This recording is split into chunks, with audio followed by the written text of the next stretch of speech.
Agora, há setores da economia que já estão, né, mas vão sentir por um longo período, infelizmente, esse processo que nós estamos passando aqui. Por exemplo, né, vocês estavam citando aí, Cláudio, Zé Paulo, o turismo na Itália, em Portugal, a restrição de voos nos Estados Unidos, agora na Argentina também, é possível que isso aconteça em outros países. E a vida já não é fácil para o setor da aviação civil, né? Com variação enorme de preço de querosene e tudo mais. Muitas delas quebram constantemente, né? E as ações das duas principais companhias aéreas brasileiras, Gol e Azul, despencaram mais de 30% ontem. Os papéis da Latam, listada no Chile, caíram 16%. A IATA, que é a Associação Internacional de Transporte Aéreo, pediu que os governos respondam rapidamente à fragilidade financeira das empresas. Agora, os governos também não têm onde fazer, né? Os governos estão preparados. Aqui no Brasil, por exemplo, o governo está preocupado em abrir leito de UTI, né? Não tem como socorrer neste momento aqui companhia aérea, muito menos oferecer subsídio a elas, né? Na última semana, a IATA estimou que a crise do coronavírus poderia derrubar a receita do setor de aviação no mundo todo, né, em 113 bilhões de dólares. Mas essa previsão foi feita antes das medidas anunciadas pelos Estados Unidos, que proibiu os voos a partir de hoje, né? Sexta-feira, era 0 hora de hoje, sexta-feira, da Europa, exceto do Reino Unido, para os Estados Unidos por um mês. Isso deve aumentar ainda mais a pressão financeira contra as empresas aéreas do mundo todo. No nosso caso aqui, as empresas aéreas estarão proibidas de voar para diversos países do mundo, de receber passageiros de diversos países do mundo. Isso sem falar na diminuição natural do movimento, né? Empresas que cancelam reuniões, executivos que deixam de viajar, eventos esportivos que são cancelados. Então, esse talvez seja um dos setores de atividade em que a gente veja de maneira mais explícita e clara o impacto desse processo que nós estamos vivendo, né? Então, além disso, aqui no Brasil, né? E olha só, mais um dado aí para opor executivo e legislativo.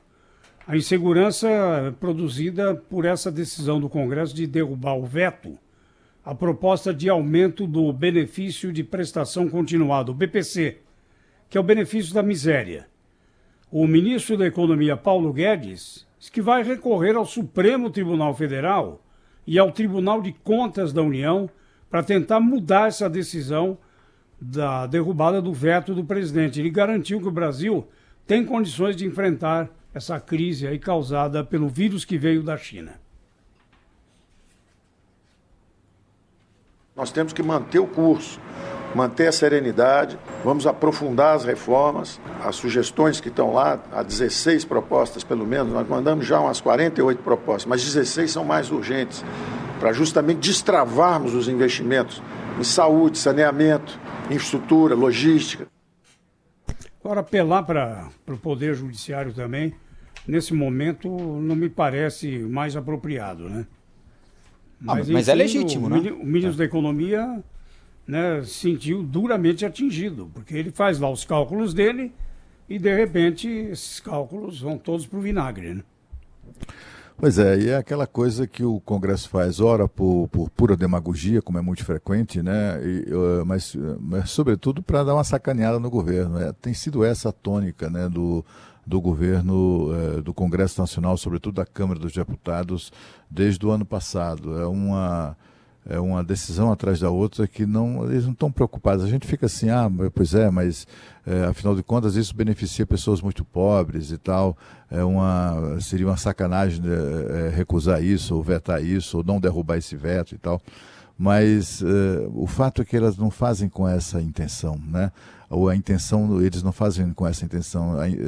A intenção deles não é agradar ou melhorar a situação das pessoas.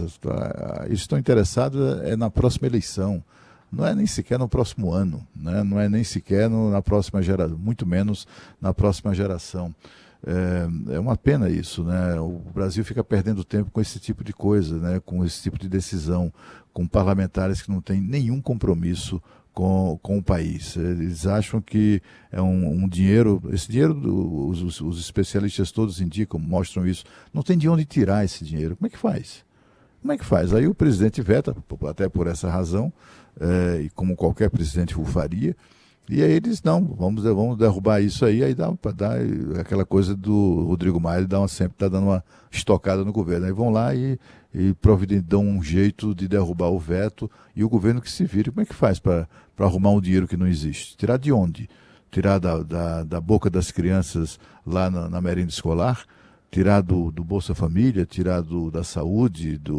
Do que mais, né? Um país que está vivendo uma situação terrível, aflitiva, né? com as contas absolutamente apertadas, com um rombo, não é rombo, né? A rigor é déficit, um déficit imenso, né? E uma situação econômica crítica, com um crescimento pífio.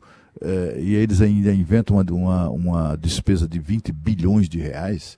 Meu Deus do céu, isso é coisa que se aproxima do crime de lesa pátria. Outra consequência, a queda das ações da Petrobras, por conta da queda da Bolsa de Valores, a B3, quase 15% ontem, só que as ações da Petrobras, tanto as ordinárias como as preferenciais, caíram mais de 20%. E a Petrobras anunciou ontem a redução dos preços da gasolina e do diesel, por conta da redução no mercado internacional. A gasolina, 9,5% menos nas refinarias, a partir de hoje. E o diesel, 6,5%. Agora o repasse para Será que chega na bomba, hein? Então, aí é que está, né? Não é imediato. E vai depender aí de estoque, de impostos estaduais. Os governadores são sempre atacados pelo presidente, né?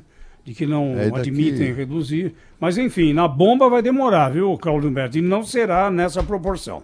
Daqui que chegue na bomba, né, já terão recolocado esses valores, esses preços, porque não tenho dúvida que isso acontecerá nos padrões anteriores, e aí aumenta tudo de novo, né, naquela gangorra permanente que a gente vive, né? Essa política, de fato, é algo que tem que ser repensado, tem que ser rediscutido, porque o país não pode ficar dependendo disso, não pode ficar dependendo de uma empresa que tem monopólio. E aí define exatamente o preço que bem entende, melhor, mais conveniente aos seus interesses ou aos interesses dos seus acionistas. Acho que é legítimo que os acionistas tenham o interesse, é claro, de aumentar os seus ganhos. Mas um país inteiro ficar dependendo disso, de uma empresa e dos seus acionistas, dos interesses deles, e com isso, para não haver perdas, eles vão aumentando e vão aumentar com toda certeza, até porque eles aumentam mais do que diminui o preço da gasolina depois da adoção dessa política criminosa, né? A gente se lembra que, desde que isso foi implantado na gestão tenebrosa do Pedro Parente, na Petrobras, até a greve dos caminhoneiros, estamos falando entre julho de um ano e março do ano seguinte, foram 207 aumentos, e reajustes, no total foram 200 e tanto, mas aumentos do preço do combustível foram 207. Isso em 9 meses. Não há país, não há economia, não há bolso, não há cidadão, não há negócio que resista a uma insanidade dessas.